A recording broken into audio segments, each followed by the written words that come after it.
One of the hottest things in the cryptocurrency world right now is GameFi. Its name reflects the combination of the old-fashioned thrill of winning prizes with new crypto developments in what's known as DeFi. GameFi players can trade, lend or rent out their winnings or even borrow against them.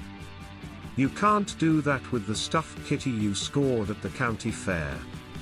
As its popularity soars, there's a debate over whether GameFi will remake gaming or just separate the credulous from their money. Reports of people borrowing to play raise the prospect of GameFi democratizing crypto opportunities, or becoming a form of digital sharecropping. 1. What is GameFi? DeFi stands for decentralized finance, a field in which token-based transactions like lending and borrowing take place on blockchains, decentralized digital ledgers similar to that first used with Bitcoin. In its most common usage, GameFi refers to decentralized applications, dApps, with economic incentives. Those generally involve tokens granted as rewards for performing game-related tasks such as winning battles, mining precious resources or growing digital crops. It's an approach also known as play to earn. In many GameFi apps, such as Alien Worlds, users can also earn money passively by letting others mine their virtual lands. They can also earn interest by using techniques developed by DeFi platforms to lend assets like digital characters or deposit them in what's known as staking. 2. How does GameFi work?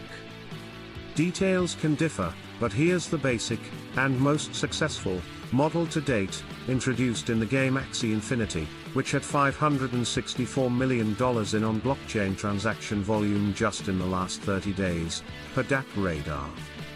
Axie's economy hinges on two tokens, AXS and Smooth Love Potion, SLP, plus non-fungible tokens, NFT, digital certificates of authenticity representing game characters and digital real estate. Players first typically put in around $700 to buy little blob-like monsters called Axies. They get paid SLP for winning battles and completing quests. Axies can also breed, and the offspring can be sold.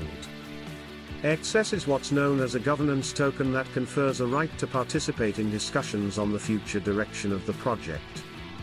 XS tokens can also be staked to earn interest. 3. Isn't that a lot to pay to play a game? It is, but many other games don't charge nearly as much upfront. Also, in some circumstances, playing can be extremely rewarding. Essentially, if you earn tokens in a game that grows in popularity, those tokens can grow in value, perhaps sharply. In 2021, the price of AXS went from 54 cents to $94.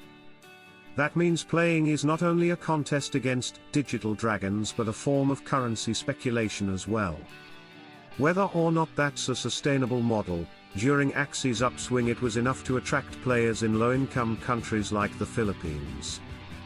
Those who couldn't afford the game's upfront cost often rented existing Axies from earlier players. In many cases, they paid by sharing their income from the game. Last year, there was a flood of social media posts about people in the Philippines making more money via Axie than at traditional day jobs, reports that might be worth taking with many grains of salt, given the incentives for game creators and early players to talk up a game's appeal. 4. There have always been tokens in video games, right? Pretty much. Virtual World Roblox's Robux can buy virtual Gucci purses for avatars. Fortnite's Battle Royale lets you use V-Bucks to purchase pickaxes. In Pokemon World, there's the Pokemon Dollar, which is prize money for winning battles, and it can be used for buying potions and clothes. But that kind of money and digital goods can't often be easily, or legally, sold outside of games, or converted into cash. 5. How is that different in GameFi? The tokens are designed to work as full-fledged cryptocurrencies. That means that players can theoretically convert in-game winnings into cash on a slew of decentralized exchanges. GameFi tokens share the volatility common to cryptocurrencies not pegged to a traditional currency. That means that if demand is growing, even modest winnings can grow substantially. The Metaverse Index, which tracks the prices of tokens from 15 different game and entertainment efforts including Axie Infinity and Decentraland, has more than doubled since its launch last April. Of course, holding on to volatile assets can mean steep losses as well as gains, and players could face difficulties if they try to cash out during a major slump. Some tokens can also be used in a myriad of DeFi dApps, where they can earn interest by being used as collateral for taking out loans, for example. 6. How do GameFi companies make money? Game developers usually receive tokens for their work, so the more people play the game and trade the coins, driving up coin prices, the more money they make. Some games also charge fees on certain transactions, and that money flows into the efforts-related companies or treasuries, from which developers get paid. 7. How big is GameFi? The number of blockchain games grew to more than 544 active dApps by the end of 2021, up from about 200 the year before, according to Dap Radar. In the first week of January alone, the top 10 of those games handled more than $841 million in transaction volume, and attracted more than 2 million unique active cryptocurrency wallets. While many of these games are fairly basic, venture capitalists have poured $4 billion last year alone to nurture efforts like Forte, which offers tools to create play-to-earn games. The result could be so-called AAA quality video games with stronger graphics and more exciting gameplay than the current crop, as well as potentially greater earning possibilities. Traditional video game makers are getting in on the action as well. Assassin's Creed maker Ubisoft has invested in Animoca Brands, which makes its own blockchain games and is also an investor in the likes of Axie. Ubisoft's Yves Guillemot recently called GameFi one of those revolutions. Square Enix, the maker of Final Fantasy, recently said it would consider issuing its own token. Mobile game maker Zynga, which was just acquired by Take-Two Interactive, is exploring NFTs, and Take-Two CEO Strauss Zelnick said in January that the combined company can more effectively tackle blockchain-related opportunities. 8. What do critics say? As game makers look at adding NFTs and other blockchain-based features, many hardcore gamers worry they will simply give the companies yet another way to milk them for money.